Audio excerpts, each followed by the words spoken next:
Hi everybody, Shabbat Shalom. Today's the 4th of June and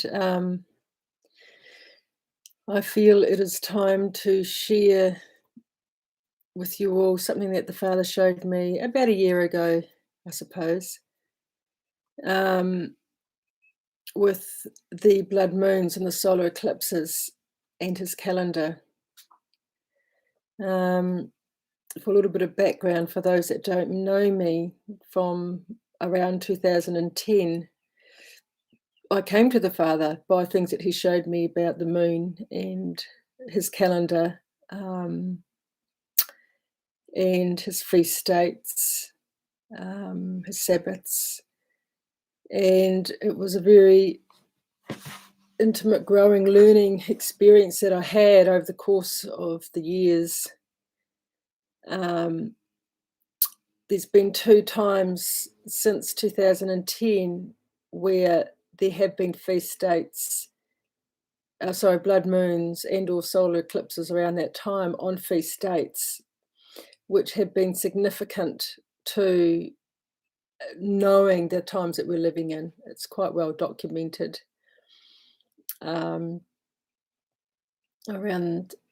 2012 and then 2015, there was a segment there of 18 months where there were blood moons and solar eclipses on particular feast dates, which made me realise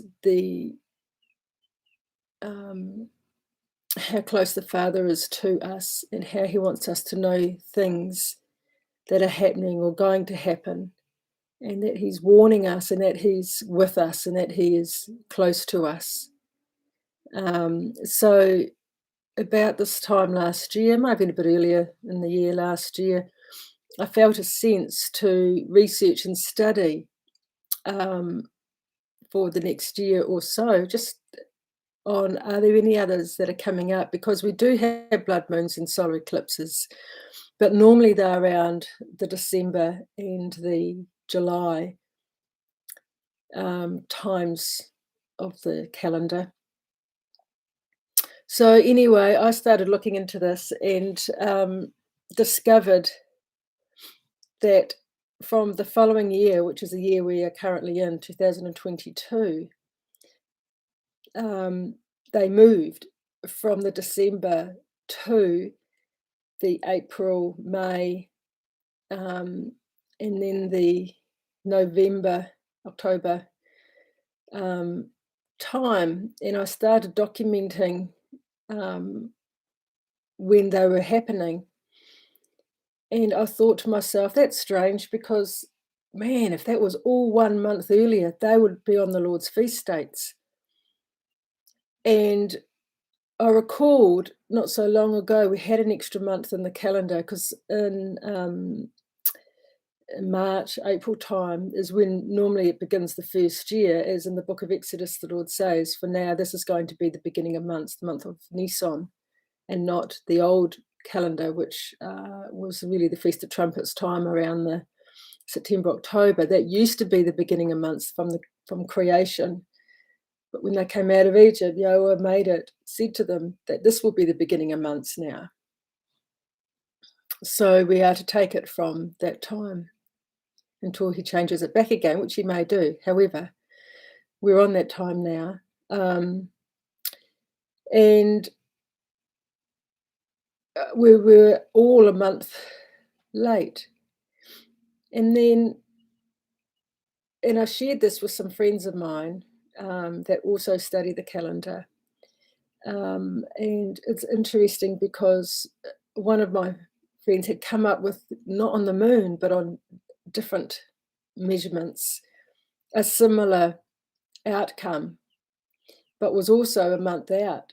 And we pondered this. How strange, because we've also had an Ada Bet, as I said, so there won't be one of those coming up, which is an extra month added in, which would have made everything in alignment. Nevertheless, we get close to this time of March, of Nisan, and we're looking to see if the wheat will be snow in Israel. Well, there's no way it's going to be ready if there's snow. And whether that was created through geoengineering or natural, it doesn't matter. Everything was shunted out a month. And of course, we get on the phone and we chat and we're like, oh my goodness, that means.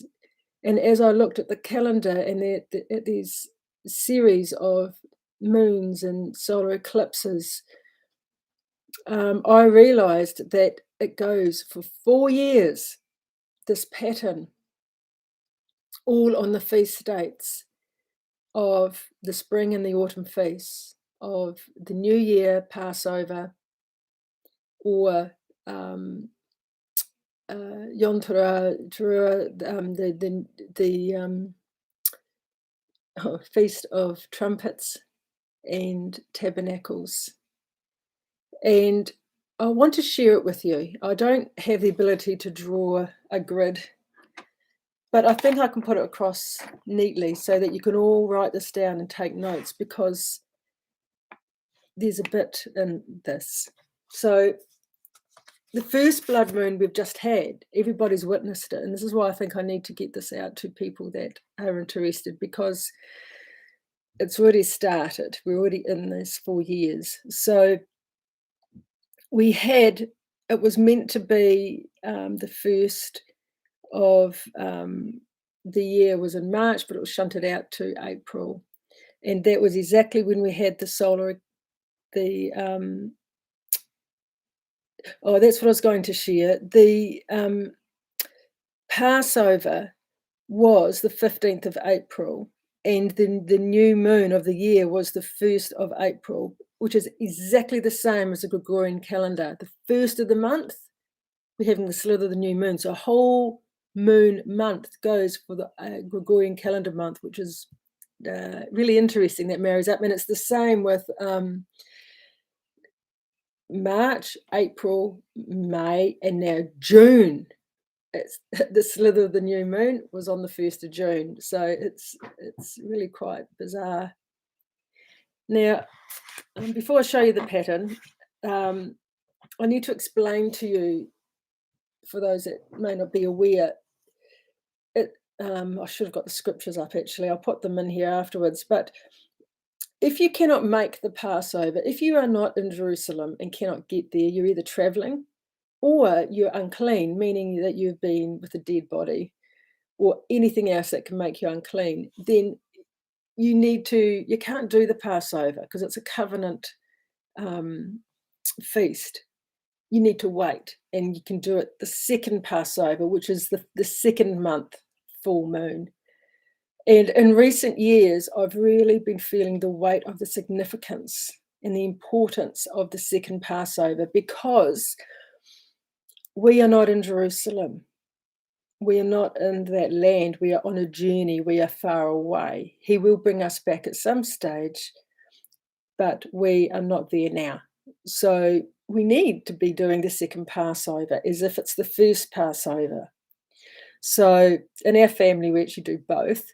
But these first solar eclipses and blood moons were on the second Passover. This is where it begins, this 4 years, which I think is fascinating, because we're in the second coming. We're not in the land. We're on a journey far away. So the second Passover is for us, and that's when it begins. So it was on the 15th of April that we had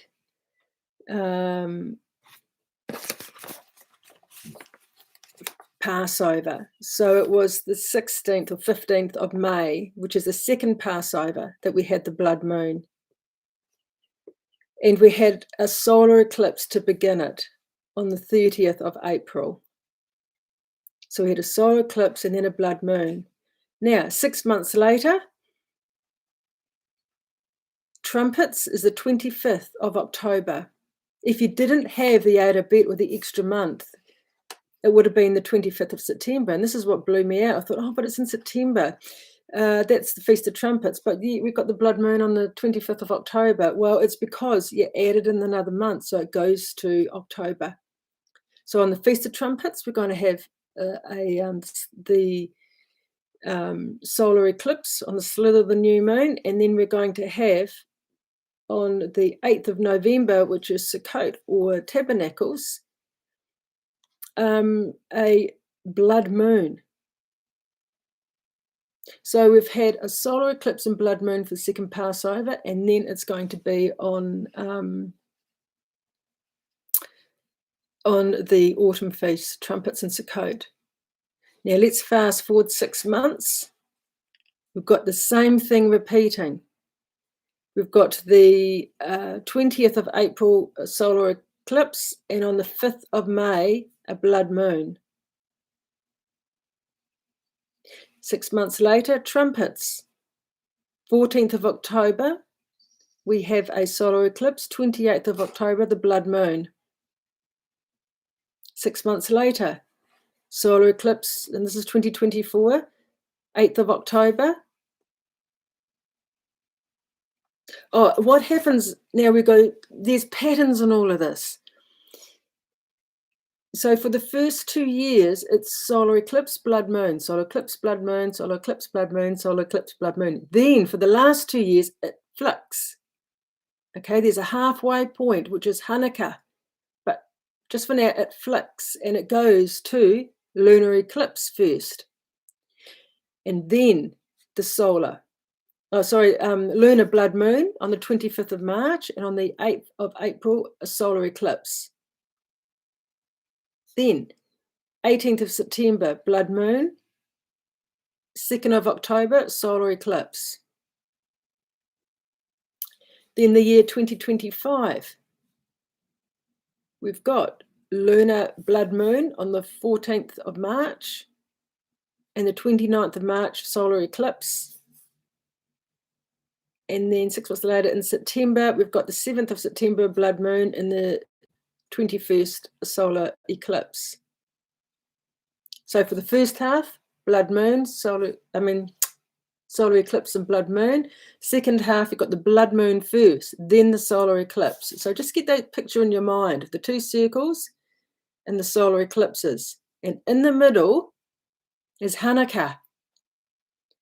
Now, Hanukkah, if you go back to 500-600 years BC with Antiochus Epiphanes, he came through and he was basically the Antichrist and tried to get all of Israel to assimilate into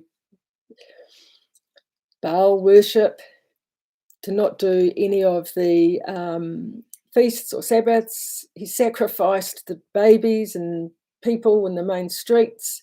You can read all about it. Judas Maccabee, the Maccabee revolt,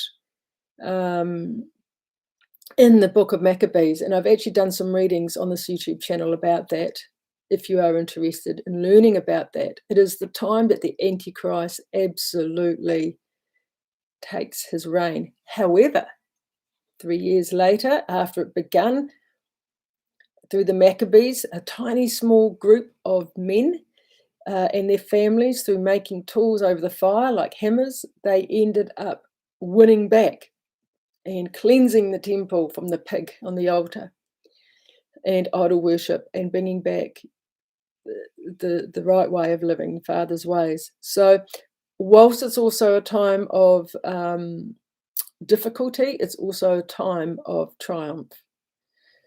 And that's why we celebrate Hanukkah instead of the pagan over the December time. So that is in the middle. It's a middle point, which will be in the December at the end of 2023 and beginning of 2024. So if you've got in your mind solar eclipses and then the blood moons, 2 years for each, okay, takes us through to the end of 2025. The two middle blood moons are not a normal blood moon. They are a darkened moon. And I don't know quite how that's going to reveal itself in the sky, but it's going to happen 4 times because there's 2 years of 2 sets. I cannot help but think of those scriptures where it talks about that the days of darkness, the days where the moon doesn't shine. So they are the 14th of October, the lunar eclipses in 2023 on the 5th of May and the 28th of October. 2024, they're on the 25th of March and the 18th of September. And then it goes back to a normal blood moon for the end, as it was for the start. So it's a mirror.